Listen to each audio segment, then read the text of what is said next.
Bonjour et bienvenue à l'Académie du Gros Son. Version classique 21, alors moi c'est André. Et moi c'est Gérald. Aujourd'hui on va vous parler du délai slapback, la voix typique. Elvis, on va vous expliquer d'où ça vient, le petit historique et puis comment le faire chez vous si vous voulez avoir ce son qui peut être très cool pour avoir un côté un petit peu 50s ou pour avoir tout simplement un effet voix cool qu'on peut utiliser très souvent. Que j'utilise d'ailleurs dans presque tous les mix encore aujourd'hui, ça peut aussi faire des trucs très modernes. Tant que vous êtes sur la chaîne YouTube, vous cliquez sur vous abonner, comme ça chaque fois qu'une nouvelle vidéo de Classique 21 sort, vous êtes tenu au courant, vous activez la petite cloche de notification, et puis c'est parti. Ah ouais, on y va.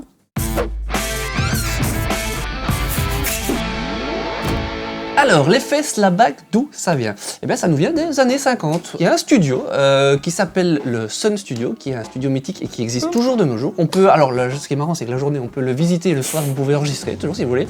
Tout est encore comme à l'époque des années 50. À l'époque où la personne qui nous intéresse, c'est-à-dire Elvis, est allé enregistrer ses tout premiers tubes, c'est son premier label, parce que Sun Studio était relié à Sun Records, qui est un label mythique. Les fans de rock'n'roll et de rockabilly connaissent ça par cœur. Et donc à l'époque, Sam Phillips, qui était l'ingé son propriétaire du studio, s'est amusé à expérimenter cette petite chose qu'on utilise et avoir développé cette technique qu'on utilise encore de nos jours. C'est-à-dire qu'à l'époque, on n'avait pas des multipistes plein des grandes tables comme maintenant, donc on enregistrait tout le groupe en même temps sur une piste mono.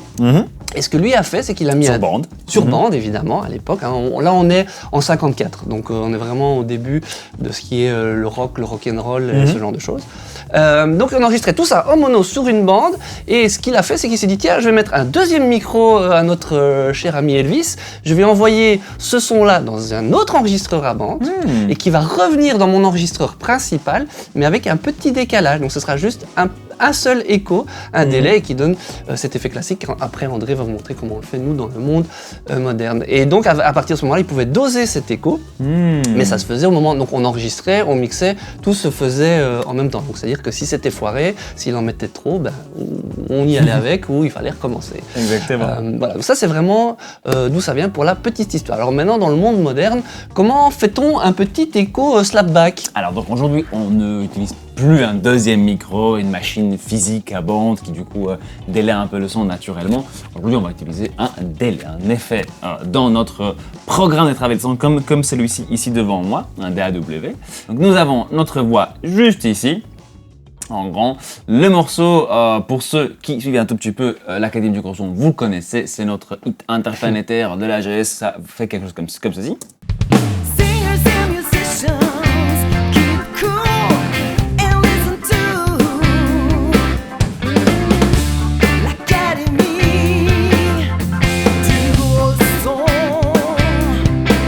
Voilà.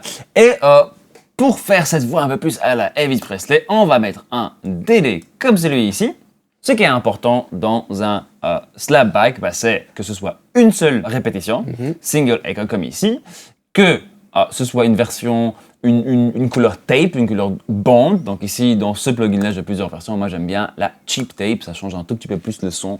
Ça permet de différencier un peu la voix et son délai. Et c'est un peu similaire aussi à ce que j'aurais fait chez Sun, parce qu'évidemment, chez eux, à l'époque, dans les années 50, les machines étaient quand même fort colorées, elles n'étaient pas parfaites. Donc, forcément, quand on passait par plusieurs machines, le son était de plus en plus coloré. Donc, on va prendre cheap tape, la bande peu cher. Et ici, on est sur le setting rapide. Donc, à l'époque, ils avaient deux vitesses uniquement parce que c'était les settings de la machine à bande. On pouvait aller vite, à 30 inches par seconde ou à 15 inches par seconde, la version lente.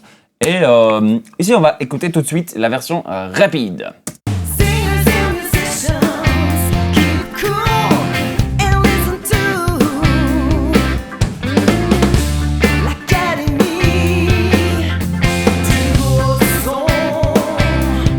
Et comme je viens de faire ici, Sam Phillips aurait mixé à l'époque avec un petit fader la quantité de ce délai qu'il voulait dans les mix. Aujourd'hui, c'est beaucoup plus simple parce qu'on peut le faire avec un petit bouton comme ici et choisir même différentes quantités par rapport à un moment dans le morceau. D'ailleurs, cette position rapide, c'est la toute première qu'il a utilisée. La toute première fois on a entendu ça, en fait, chez Elvis, c'était en 54.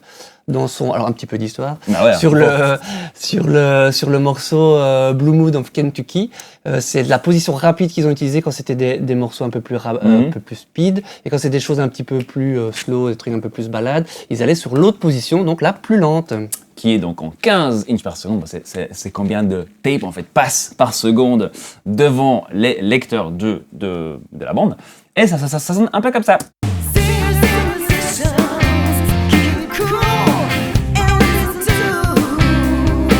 Donc une répétition un peu plus entendue, plus perçue, et qui se met en général un peu mieux dans un contexte balade, de morceaux un peu plus lents, et où on a plus d'espace. Ouais.